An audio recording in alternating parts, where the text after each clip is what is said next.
O câncer, para desenvolver, 95%, 96% dos cânceres, só desenvolve em ambiente acídico, ambiente ácido. Então, quando você ingere uma substância alcalina, você facilita a prevenção do câncer. Mas essa diferença que parece pequena, de 4 para 10, é muito grande no nosso organismo? Isso é logarítmico, isso é expoente. Só para você ter uma ideia, um refrigerante tem um pH de 2,5. Vamos pôr o sangue com 7,5. 2,5 para 3,5 é 10, 3,5 para 4,5, 100, 4,5 para 5,5, 1.000, 5,5 para 6,5, 10.000, 6,5 para 7.000, 100.000. Você tomar um copo de refrigerante, tomar um copo de água com 7,5, a diferença do potencial hidrogênio iônico é de 100.000 vezes. Porque isso é um expoente, isso é exponencial. Por isso que o refrigerante está sendo tão falado como o pior alimento do mundo. O refrigerante é veneno. É veneno. Nem no final de semana eu aconselho que você deixe seus filhos tomar. Porque se cria uma série de problemas. Um deles é esse. O outro problema é a quantidade de açúcar que tem. Quando não tem o açúcar, tem um adoçante que prejudica. Agora, voltando à água. Vamos lá. Eu estou um pouco assustada aqui, porque que água que a gente toma? Qual é o pH da água que sai ali do meu filtro normal, que é igual o filtro que as pessoas têm em casa? Geralmente em torno de 7. Isso é ruim? Não, não é ruim, mas é muito melhor do que você tomar um pH de uma água importada, famosa, francesa, que eu não vou falar o nome, que o pH é 3,5. Você está brincando, então isso é péssimo para a saúde. Péssimo. E vem na garrafinha de vidro essa? Vem na garrafinha bonita de vidro, verde. É cara, é francesa, você sabe qual eu estou falando, e o pH é 3,5. Então essa também, apesar dela estar numa garrafinha de vidro, ela não é água, ela é um refrigerante. Você pensa que é água, porque na realidade o pH dela é de refrigerante. E tem gente chique que só toma essa água e acha que assim está cuidando da não, saúde, não, então de não. jeito nenhum. Aí o que o corpo faz para compensar esse 3,5 de pH? O corpo tem uma série de mecanismos, ele equilibra o pH no sangue usando substâncias chamadas buffers, que vão equilibrando. São substâncias chamadas anfóteras, que quando o pH está baixo sobe, quando o pH está alto baixa. Então você gasta, coisa que você ia utilizar na sua célula, você agora gasta para manter o pH do sangue. Tira a sua energia, você fica cansada, desanimada, entendeu?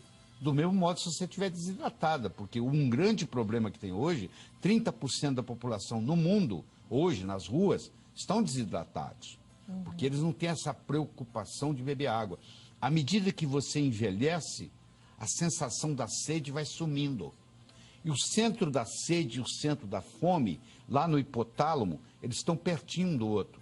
E muita gente confunde sede com fome. A pessoa está com sede, mas sente que está com fome. Então ele come, tem compulsão por comida. E na realidade, se ele tivesse tomado um copo d'água antes, aquela compulsão ia diminuir, porque na realidade ele não tem fome. Por isso que ele tem que ficar comendo. Só que o centro da fome, o centro da sede, no hipotálamo está muito perto. Então, à medida que a gente envelhece, a gente vai perdendo a sensação da sede.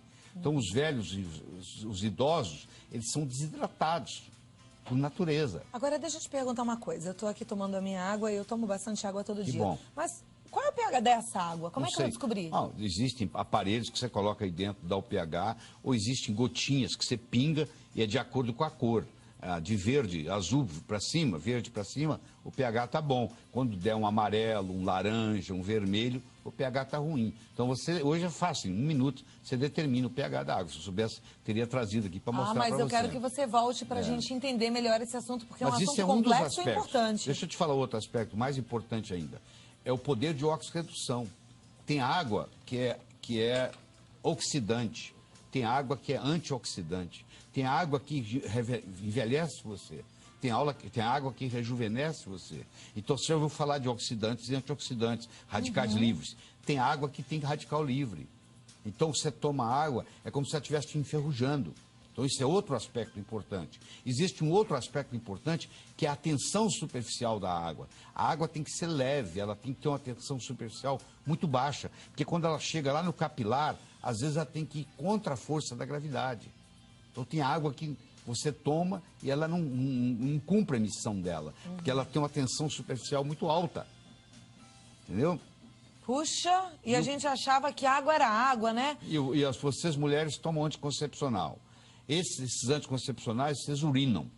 Isso vai para os lençóis freáticos do Brasil todo. Então, a água hoje ela já vem contaminada, inclusive com hormônios. A água de torneira, ela vem contaminada, inclusive com hormônios. Ela é colocada... E quando ela passa pelo purificador, pelo Depende filtro? do tipo do filtro. Tem filtro que elimina os hormônios. Tem filtro, por exemplo, que tira o cloro.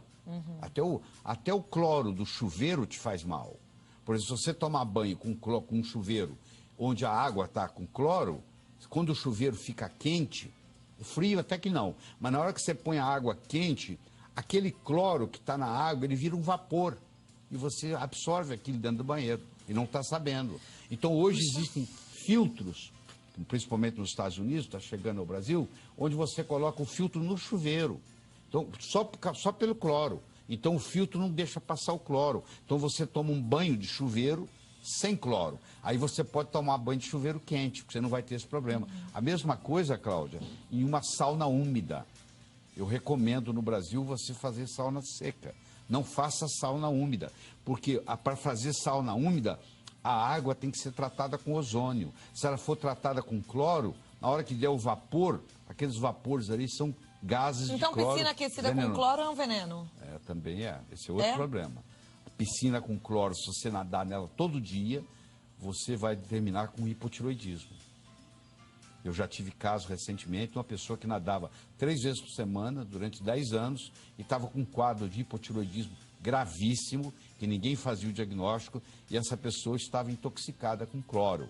Porque o cloro, ele briga com o iodo na sua tireoide. O flúor, o cloro, o bromo e o iodo são primo-irmãos.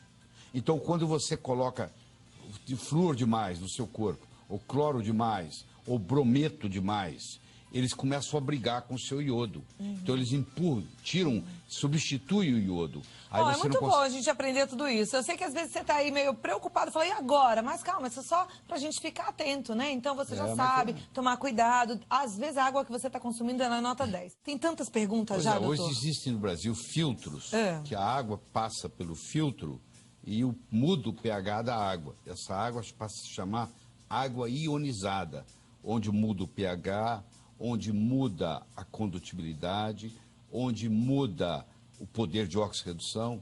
Então, essas tecnologias estão chegando aos pouquinhos. Olha que bom a gente saber. A pergunta é da Maria Elisa. Ela diz que tem 42 anos, está concorrendo aos livros, gosta muito de água com gás. Pergunta se faz mal para a saúde. Se o gás nasceu com a água, ou seja, se a fonte da água já é gasosa, não tem problema.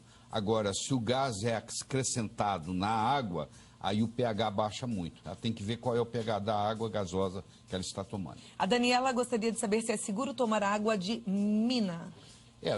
Não, depende da mina, porque existem minas que estão contaminadas. Você tem que pedir uma avaliação, isso é fácil, fazer análise da água, em qualquer cidade, se é possível. Uma vez feito a análise, você fica mais tranquilo. Ok. A Terezinha Tomás, boa tarde, eu faço parte de uma empresa que trabalha com um aparelho que dá água alcalina. Sim. E ela gostaria que a gente falasse um pouquinho mais dessa água. Pois é, eu estava dizendo, existem aparelhos, são filtros, que além de a água passa por esses aparelhos, eles fazem a filtragem, eliminam as impurezas e, por um processo tecnológico, muda o pH da água. E uma água, que, por exemplo, de torneira, que entra com pH 7, ele pode sair na hora de você beber com pH 9. E aí faz aquela compensação. E além de mudar o poder de oxirredução, ela pode entrar uma água oxidante e sair do aparelho uma água antioxidante. E aí já complementa, isso já responde a pergunta da Terezinha Tomás, ela é de Belém, a turma toda de Belém está assistindo ao programa hoje. Ela pergunta diz que lá a água é contaminada, ácida, e se esse aparelhinho deixaria a água alcalina e boa, esses né? filtros, em geral, mudam o pH, além de cuidar da impureza, muda o pH. Você tem que tomar cuidado para ver que filtro que você vai adquirir. A Patrícia do Carmo, ela é de Eunápolis, na Bahia. Ela diz que comprou um filtro de barro e a água está com um gosto horrível de barro. Pode fazer mal à saúde? É difícil, porque eu não sei qual o filtro que ela adquiriu. Mas filtro de barro é uma coisa não boa? Não necessariamente é ruim, não. Não necessariamente é ruim. Agora, tecnologicamente, não tem os mesmos recursos desses filtros que ionizam a água. É uma questão de o que você vai dirigir, uma bicicleta ou um carro, né? Okay. A bicicleta também te leva de um lugar para o outro. mas não leva do mesmo jeito que um carro leva. É diferente. Né? A Maravuashi, ela diz que a avó adora o programa e está perguntando se água de coco a gente pode beber todos os dias. Claro que pode. A melhor, aliás, um dos meus DVDs que eu entreguei para você aí é sobre as vantagens do coco. O coco substitui até o leite materno. Pra você ter uma ideia, o leite materno é importante porque tem 19% de ácido láurico. O coco tem 47%. Pode ser o de caixinha? Não. Pode ser o de latinha? Não, tem que ser o natural. Coco, tirado do pé. Porque os outros têm conservantes. Então, se você tomar todo dia, você também vai estar ingerindo um conservante que pode ser toxina todos os dias. O que eu sou a favor é do coco natural. A Mara Viana, ela diz que sabe que é necessário tomar 2 litros de água por dia, mas ela pergunta se ela tomar mais do que isso, por exemplo, 4 litros, pode fazer mal? A longo prazo, ela vai sobrecarregar os rins, porque essa água tem que ser eliminada. Os rins dela vão trabalhar numa sobrecarga. Então, se você tomar em excesso, você está também fazendo uma sobrecarga ao seu organismo, sem falar que você está eliminando sódio, aí você pode ter o que se chama hiponatremia, aí você vai ter que ingerir mais sal, aí começa então o mecanismo. A quantidade é essa, 2 litros? Acho que não chega bem a isso, não, tá? As pessoas falam 2 litros porque ninguém toma. Mas, na realidade, se você tomar 6 copos d'água por dia, você está ótima. Tá bom. Tá bom. A Débora Exposito pergunta se é verdade que em todas as águas há restos de fezes.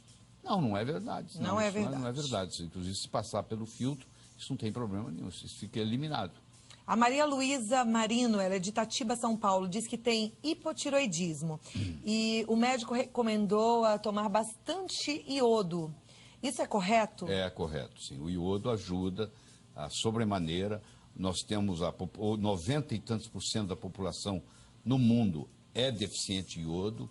E o iodo tem que ser uma chamada solução de Lugol. É o iodo misturado com iodeto, o médico seu vai te orientar. Você coloca 1 ou 2 gotas num copo d'água e toma uma vez por dia. Isso resolve bócio, trata cisto de mama, trata cisto de ovário. E pode ser uma água iodada? Pode ser uma água iodada, é claro que pode.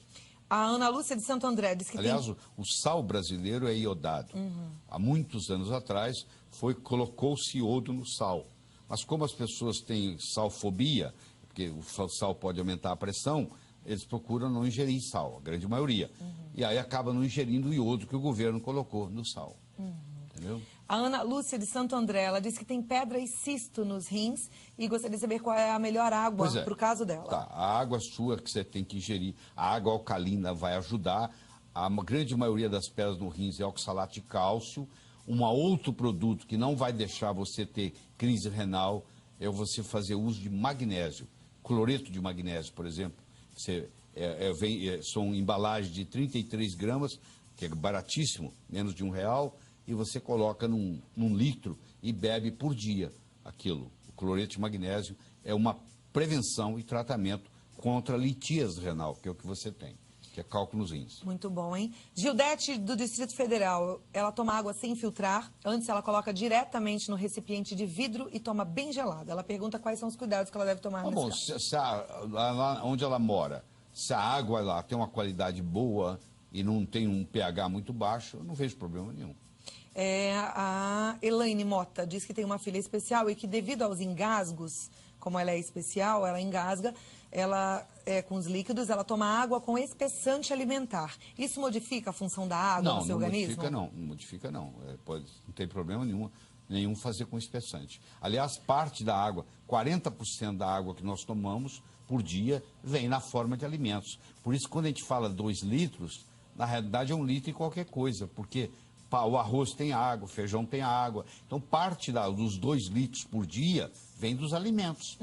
A Maria Gorete pergunta se a água de coco faz mal para quem tem diabetes. Não, pelo contrário. Existem estudos mostrando que nas ilhas onde predomina na alimentação o coco, não existe diabetes. E pessoas que passam a ingerir ou o óleo de coco ou a água de coco, em geral, têm que diminuir a dose de insulina, se tomam insulina. Okay. É benéfico.